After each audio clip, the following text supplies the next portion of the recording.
नमस्कार, आप देख रहे हैं स्टार भारत न्यूज और मैं हूं आपके साथ स्वप्निल यादव। वक्त हो चला है देश और दुनिया की बड़ी खबरों का, तो रुक करते हैं खबर की ओर। दिल्ली में भाजपा नेता स्मृति ईरानी ने पार्टी के सदस्यता अभियान पर कहा कि आज दिल्ली में भाजपा के सदस्यता अभियान में सुंदर नगरी की झुग्गी झोपड़ी की गरीब बहनें यहां आई हैं और ये गुहार लेकर कि आम आदमी पार्टी के लोगों ने इनके घरों को तोड़ दिया है, ये विश्वास दिलाकर कि उन्हें दूसरी जगह पर पुनर्स्थापित किया जाएगा। लोग भाजपा के सदस्य इसलिए बनते हैं ताकि वो ऐसे लोगों की मदद कर सके और इस प्रकार के गरीब लोग किसी चुनौती या फिर समस्या से घिरे हुए हैं तो उनकी मदद करना भाजपा कार्यकर्ता का मूल स्वभाव है। Bureau report, star Bharat news. कैसे देख रहे हैं कितने लोगों को दिल्ली में आज भारतीय जनता पार्टी की सदस्यता अभियान में जो सुंदर नगरी की झुग्गी झोपड़ी के गरीब बहनें हैं वो यहाँ आए, ये गुहार लेते हुए कि आम आदमी पार्टी की सरकार ने इनके घरों को तोड़ा है, ये विश्वास दिलवाने के बाद कि हम आपको एक और जगह पर पुनर्स्थापित करेंगे।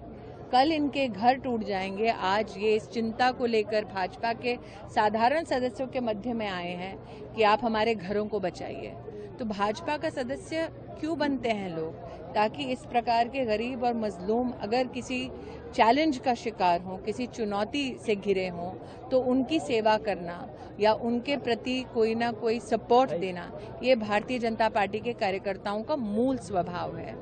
तो हाँ, ये निश्चित रूप से प्रधानमंत्री जी ने, हमारी पार्टी ने लक्ष्य रखा है देशव्यापी कि सदस्यता अभियान में ज़्यादा से ज़्यादा लोग जुड़ें, लेकिन ज़्यादा से ज़्यादा लोगों को जोड़ने का जो असली मकसद है वो है कि जो हमारे ग्रास रूट की साधारण जनसंख्या है उनकी हम सेवा कर सकें हमारे संगठन की शक्ति के माध्यम से। जम्मू कश्मीर में लोग डरे हुए हैं कि बीजेपी का। नमस्कार, आप देख रहे हैं स्टार भारत न्यूज और मैं हूं आपके साथ स्वप्निल यादव। वक्त हो चला है देश और दुनिया की बड़ी खबरों का, तो रुक करते हैं खबर की ओर। शोपियां में केंद्रीय गृह मंत्री अमित शाह के बयान पर नेशनल कॉन्फ्रेंस के नेता उमर अब्दुल्ला ने कहा कि आतंकवाद के खिलाफ अगर किसी एक तंजीम ने कुर्बानियां दी हैं तो वो नेशनल कॉन्फ्रेंस ने दी है। उन्होंने कहा कि मुझे अफसोस होता है कि जब गृह मंत्री इस तरह की बातें करते हैं, क्योंकि सियासी मतभेद हो सकते हैं लेकिन हकीकत को तोड़ मरोड़ कर पेश करना गलत बात है। उन्होंने कहा कि कितने हजार नेशनल कॉन्फ्रेंस के कार्यकर्ता, विधायक और नेता कुर्बान हुए, क्या मुझे उन्हें याद दिलाना होगा? वो मेरी हुकूमत के 6 साल देखे जिसमें लगातार हर साल आतंकवाद का ग्राफ कम हुआ है। उनके मुकाबले पिछले 5 साल लगातार हर साल आतंकवाद का ग्राफ बढ़ता गया और जम्मू में आतंकवाद को नई शुरुआत मौजूदा हुकूमत ने दी। जहां देखो वहां आतंकवाद का असर देखने को मिल रहा है और आने वाली जो नेशनल कॉन्फ्रेंस कांग्रेस की हुकूमत होगी, हमें मिलकर इस हालात में बदलाव लाने होंगे। Bureau report, star Bharat news. Home minister ने जम्मू में बोला कि जब भी यहाँ पे मिलिटेंसी राइज होती है तब आपका खानदान लंदन जाके बैठता है।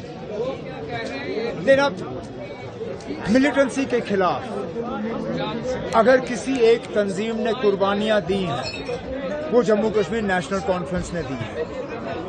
मुझे अफसोस होता है जब वजीर आजम साहब, वजीर दाखिला साहब इस तरह की बातें करते हैं, क्योंकि चलिए सियासी इख्तिलाफात हो सकते हैं लेकिन हकीकत को इस तरह से मतलब तोड़ मरोड़ के पेश करना ये गलत बात है ना।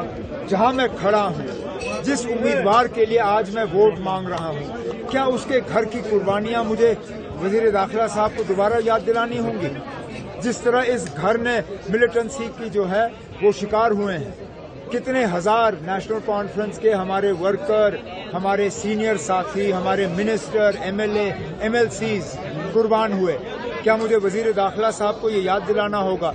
और जहां तक रही मिलिटेंसी की, मुझे मालूम है उन्होंने अपनी तकरीर में कहा कि अगर कांग्रेस नेशनल कॉन्फ्रेंस की हुकूमत बढ़ती है तो मिलिटेंसी बढ़ जाएगी।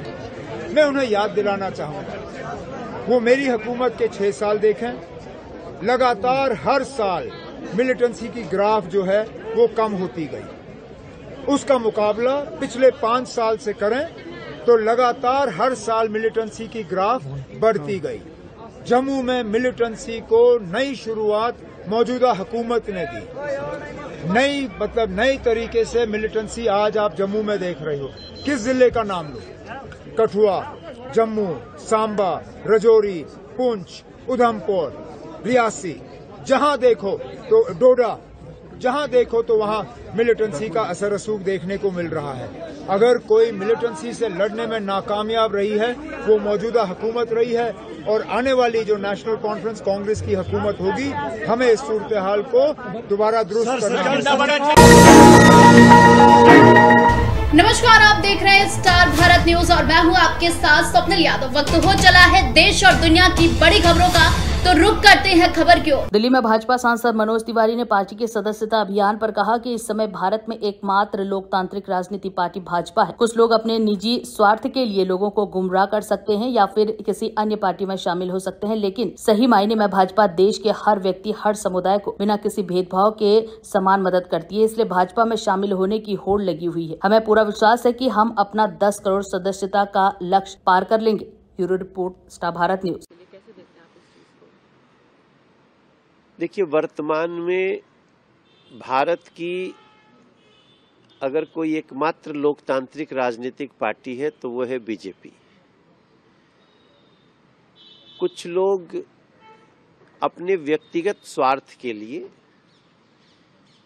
लोगों को भ्रमित कर सकते हैं या किसी और पार्टी के साथ हो सकते हैं, लेकिन सही मायने में देश के प्रत्येक कम्युनिटी का, प्रत्येक व्यक्ति का कोई बिना भेदभाव के न्याय परक सहायता करता है तो वो बीजेपी है।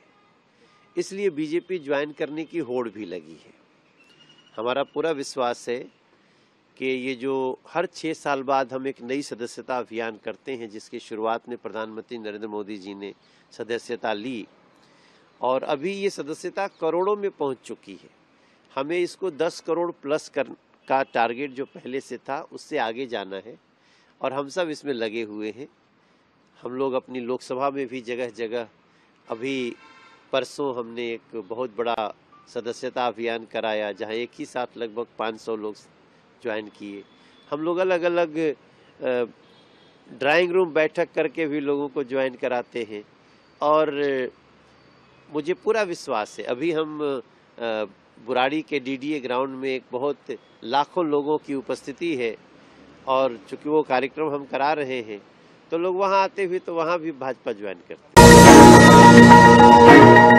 नमस्कार, आप देख रहे हैं स्टार भारत न्यूज और मैं हूं आपके साथ स्वप्निल यादव। वक्त हो चला है देश और दुनिया की बड़ी खबरों का, तो रुक करते हैं खबर की ओर। उत्तर प्रदेश के कुशीनगर जिले में दिल दहला देने वाली वारदात सामने आई है। बता दें कि यहाँ एक शख्स को अपनी पत्नी और नवजात को अस्पताल से डिस्चार्ज कराने के लिए 2 साल के बेटे को बेचना पड़ा। पीड़ित पिता के पास अस्पताल का बिल भरने का पैसा नहीं था और यही वजह है कि अस्पताल के कुछ लोगों के कहने पर उसने अपना बच्चा एक दंपति को बेच दिया और इस मामले के खुलासे के बाद पुलिस ने बच्चे को सकुशल बरामद कर लिया है। एक पुलिस अधिकारी ने बताया कि एक व्यक्ति को अपनी पत्नी और नवजात बच्चे को निजी अस्पताल से डिस्चार्ज दिलाने के अपने 3 साल के बेटे को बेचने के लिए मजबूर होना पड़ा और इस घटना के सामने आने के बाद लोगों में आक्रोश फैल गया। इसकी सूचना मिलने के बाद पुलिस और प्रशासन तुरंत हरकत में आ गया और पुलिस ने शनिवार के 5 लोगों को गिरफ्तार कर लिया है, जिसमें एक दंपति भी शामिल है जिसने बच्चे को खरीदा था। पुलिस ने बताया कि बड़वा पट्टी निवासी हरीश पटेल ने अपनी पत्नी के प्रसव के लिए निजी अस्पताल में ले गया था और ये उसका छठा बच्चा था। बच्चे के जन्म के बाद जब वो अस्पताल की फीस का भुगतान करने में असमर्थ निकला तो अस्पताल के कर्मचारियों ने माँ और नवजात को जाने नहीं दिया और पुलिस ने बताया कि हताशा में पिता ने शुक्रवार को कुछ हजार रुपए में फर्जी गोद लेने के दस्तावेज के तहत अपने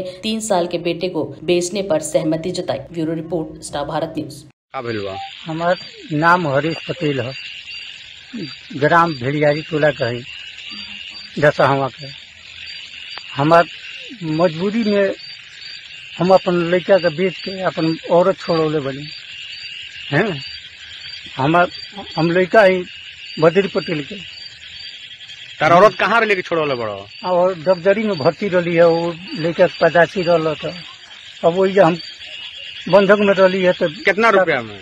4000 रुपया में छोड़ा के लिए है। कितना में लेकर बेचले बड़ो? 20,000 में। केकरा से? भोला यार। कहाँ कहूँ? अब तो गांव के नाम तो निखन बतौले हमने की बेचवाओ हम इसी के कबल मुसहरी के रिश्तेदार हुए ना, यादव हूँ नहीं, रिश्तेदार हूँ नहीं, यादव लोग। अच्छा, हाँ।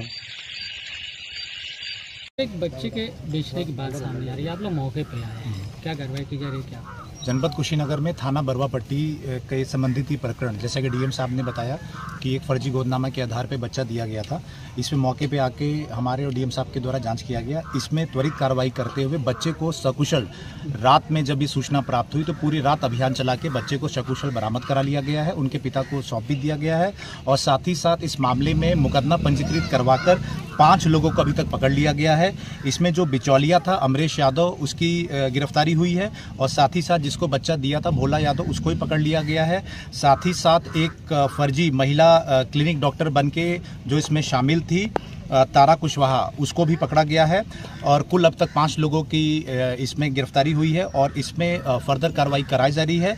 इसमें एक सिपाही का भी नाम आया था, उसको भी तत्काल कार्रवाई करते हुए उसको भी लाइन हाजिर किया गया है। जांच उपरांत और कार्रवाई की जाएगी और समस्त प्रकरण में हमारे सीओ तमकुहीराज और भी फर्दर इसमें जांच करेंगे। फिलहाल इस प्रकरण में मुकदमा लिख के 5 लोगों को पकड़ लिया गया और